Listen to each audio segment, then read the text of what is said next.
Dans ce troisième atelier d'une série sur les 4 pouvoirs de l'âme et les 12 qualités ou principes de vie représentés par le symbole de la mer, nous accueillons tous les participants, certains rejoignant la série pour la première fois. La prochaine semaine sera consacrée à une revue plus détaillée du symbole de la mer. Les 4 instructeurs, Shadaloo Ranadei, Rashi Bunny, Vladimir et moi-même, sommes présents lors de cet atelier. Shadaloo Ranadei sera notre premier conférencier et abordera aujourd'hui la compréhension de la véritable nature du pouvoir. Il est scientifique, éducateur et savant au Shwa Bendo Ashram de Pondichéry. Shadaloo a influencé plus de 5000 enseignants en Inde grâce à ses ateliers immersifs sur l'éducation intégrale et a également parcouru le monde pour donner des conférences et animer des ateliers sur l'éducation intégrale, la gestion de la conscience, les sciences ésotériques, le yoga intégral et les pratiques spirituelles. La nature véritable du pouvoir ne réside pas simplement dans le fait d'exercer une autorité ou de tenir une position, mais doit être d'abord comprise avant d'être utilisée correctement et efficacement. Shadaloo soulève la question, quelle est la véritable nature du pouvoir ? Il donne l'exemple des premiers ministres et présidents qui, bien qu'ils aient le pouvoir de prendre des décisions et de donner des ordres, ne sont pas toujours efficaces dans l'exercice de leur pouvoir, en raison de leur manque de charisme ou de leur incapacité à établir un respect naturel. Ainsi, le pouvoir ne réside pas dans la position occupée, mais ailleurs.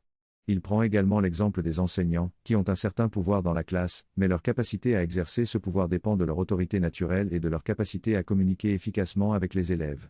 En conclusion, le pouvoir ne provient pas simplement de la position ou du titre, mais repose sur des qualités et des compétences intrinsèques à la personne.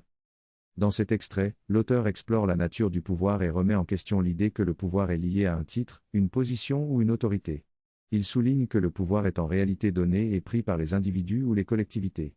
Il donne des exemples tels que des enfants refusant d'obéir à leurs professeurs, des étudiants défiant l'autorité de leur vice-chancelier, et des enfants se rebellant contre l'autorité de leurs parents. L'auteur soutient que le pouvoir est quelque chose qui peut être repris et détenu par ceux qui l'ont donné. Il mentionne également l'exemple de Napoléon, qui a pu convaincre l'armée de le soutenir et de renverser le roi. L'auteur conclut en suggérant que le pouvoir n'a rien à voir avec des positions physiques ou des apparences, mais plutôt avec la capacité de convaincre et d'influencer les autres. Dans cet extrait, l'auteur explore le concept du pouvoir et de son exercice. Il souligne l'importance pour un dirigeant d'avoir un réel pouvoir pour s'imposer, dans une organisation. Il observe que certaines personnes occupant des postes de pouvoir sont en réalité des figurants, tandis que d'autres sont capables d'influencer et de prendre des décisions sans dépendre des autres. L'auteur affirme que la clé de l'efficacité réside dans la capacité à exercer le pouvoir. Cependant, il constate également que la vitalité et l'énergie sont des éléments essentiels pour exercer le pouvoir de façon efficace. Néanmoins, il donne l'exemple de Jeanne d'Arc, une femme qui, malgré son manque d'expérience militaire et de force physique, a réussi à convaincre le roi de lui confier le commandement de l'armée. Il explique ce cas comme une manifestation du pouvoir spirituel, capable de transcender les autres formes de pouvoir. En conclusion, l'auteur soulève le débat sur la nature du pouvoir et affirme que la capacité à exercer le pouvoir est essentielle, mais qu'elle peut être surpassée par un pouvoir spirituel inspirant. Dans cet extrait, l'auteur parle du pouvoir spirituel en mentionnant 2 exemples. Le premier exemple concerne un saint indien appelé Tapasviji Maharaja. Alors qu'il traversait une rivière dans une caravane, celle-ci s'est retrouvée coincée dans la boue. Malgré tous les efforts pour la débloquer, ils échouent. Finalement, Tapasviji Maharaja pose simplement sa main sur la roue de la caravane et dit Brahman, et la caravane se débloque. Cet exemple démontre un pouvoir spirituel pur, qui va au-delà de la force physique. Le deuxième exemple est une expérience personnelle de l'auteur. Il se trouve dans la salle de bain d'une maison, et le robinet de la douche est bloqué en position ouverte. Malgré tous ses efforts pour le fermer, il n'y parvient pas. Dans un moment de désespoir, il se tourne vers la divine mère et place sa main sur le robinet, se concentrant sur la conscience de la mère. À ce moment-là, sans qu'il s'en rende compte, le robinet se ferme grâce à un mouvement de doigt. Cet exemple montre que le pouvoir spirituel peut agir même via une personne peu spirituelle, à condition d'oublier son ego et d'être en contact avec la conscience divine.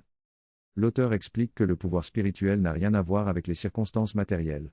Il s'agit essentiellement d'une qualité énergétique qui a le pouvoir de surmonter les résistances dans tous les domaines, pensée, émotion, action, et même dans les circonstances matérielles. Ce pouvoir provient de la conscience spirituelle et est intrinsèquement lié à la connaissance. Dans la conscience créatrice, la connaissance et le pouvoir sont étroitement liés. Cependant, dans notre expérience humaine, ils semblent séparés, mais ils sont en réalité 2 aspects de la même chose. L'auteur conclut en soulignant que pour comprendre et apprécier la nature véritable du pouvoir, il est important de reconnaître son origine spirituelle et de développer une relation avec la conscience divine afin que cette force puisse agir à travers nous, au-delà de nos limitations.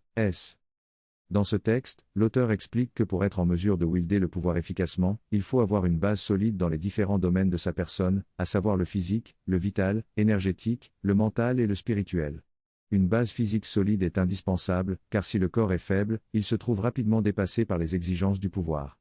De plus, une certaine esthétique physique est nécessaire pour être efficace dans les relations sociales et l'exécution du pouvoir, car les personnes qui ont une apparence bien entretenue sont généralement mieux respectées et perçues. Cependant, l'auteur souligne que la beauté physique peut aussi cacher des intentions contraires ou même perverses, et il est donc important de ne pas se fier uniquement aux apparences. Sur le plan énergétique, c'est la conscience vitale qui semble être le siège principal du pouvoir, mais cette énergie peut être divisée et manipulée. Enfin, l'auteur souligne la nécessité de développer une conscience mentale et spirituelle pour pouvoir wielder le pouvoir de manière équilibrée et avisée.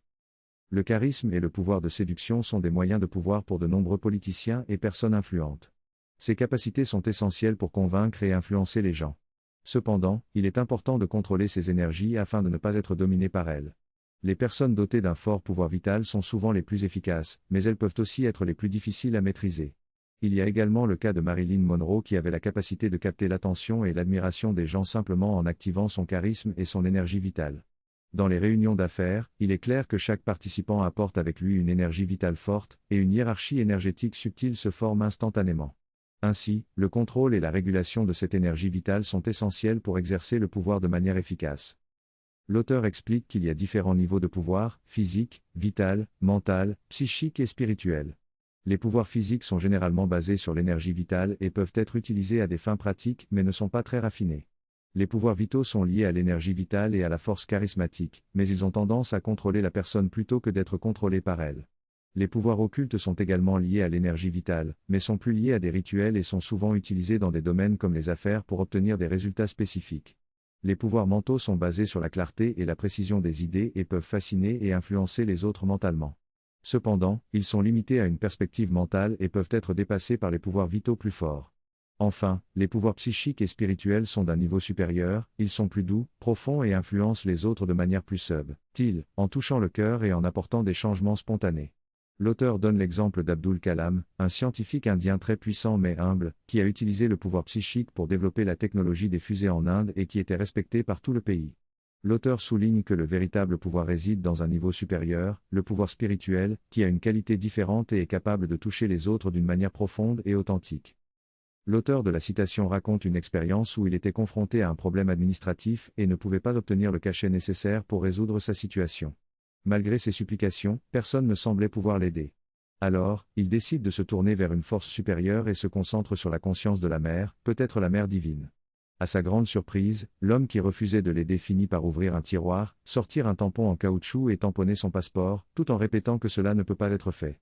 L'auteur attribue cet événement extraordinaire à une intervention d'un pouvoir psychique ou spirituel, doux et fluide.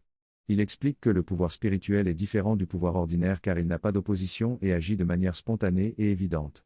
Il souligne également que lorsque nous utilisons notre ego pour exercer du pouvoir, nous rencontrons une résistance et des conflits, tandis que le pouvoir spirituel englobe toutes les forces et les utilise pour accomplir ses objectifs de manière parfaite et harmonieuse. Le pouvoir véritable est un pouvoir divin qui est sans opposition et sans contradiction. Il est sans effort, parfait et complet. Lorsque ce pouvoir agit à travers des médias fragmentés, nous ressentons la fragmentation, la conflictualité et la frustration. Pour accéder à ce pouvoir, nous devons ouvrir notre conscience à l'infini et développer une connaissance et un amour inconditionnel. La Mère divine est la source de ce pouvoir créatif, et il existe 4 aspects de ce pouvoir, Maheshwari, Mahakali, Mahalakshmi et Mahasarasvati. Mahakali incarne la force et la puissance créative. Pour devenir un véritable possesseur de pouvoir, nous devons construire une base physique, vitale et mentale solide, et devenir un instrument du pouvoir spirituel qui peut transcender toutes les autres formes de pouvoir. La synthèse de la discussion porte sur plusieurs aspects. Tout d'abord, il est souligné que pour s'aligner sur un but plus élevé, il est important de construire une base solide. Ensuite, il est conseillé d'adopter une attitude de détachement en offrant ses meilleurs efforts à la Mère divine, tout en acceptant le résultat quel qu'il soit. Il est également souligné que purifier l'esprit est essentiel pour pleinement s'engager dans le travail spirituel. Une comparaison intéressante est faite entre la vision de Sri Aurobindo et la représentation des intentions provenant d'une source supérieure, progressivement divisée en différentes actions sur Terre. Il est mentionné que la conscience supérieure est symbolisée par le fluide du Gange coulant dans la tête de Shiva, activant ainsi sa conscience. L'orateur présente ensuite l'importance de la dévotion à la Mère divine dans le yoga intégral de Sri Aurobindo, soulignant que cette aspiration constante a guidé les disciples vers des ouvertures toujours plus élevées. L'orateur exprime également sa gratitude pour la présentation précédente sur la dévotion à la Mère divine et souligne l'infinie complexité et perspective de la lecture de Savitri de Sri Aurobindo. La question est posée quant à la raison pour laquelle les gens cherchent le pouvoir. L'orateur répond en disant que le pouvoir est l'une des manifestations de la conscience humaine, mais il est important de comprendre que le véritable pouvoir se trouve dans la connexion à la mère divine. En conclusion, l'orateur remercie les intervenants pour leur contribution et exprime sa gratitude pour la diffusion de la lumière et de l'enseignement spirituel. Les 4 pouvoirs de la divine sont la connaissance, le pouvoir, l'harmonie et la perfection. Ces pouvoirs sont présents simultanément dans toute action efficace. Cependant, ils ne sont pas tous également développés et intégrés, ce qui entraîne une certaine inefficacité. Au lieu de chercher à les séparer, il est préférable d'être ouvert à l'inspiration de la conscience divine, afin de laisser les différents aspects se manifester de manière fluide et inclusive. Si l'on remarque des lacunes dans certains aspects, il est possible de travailler à les développer.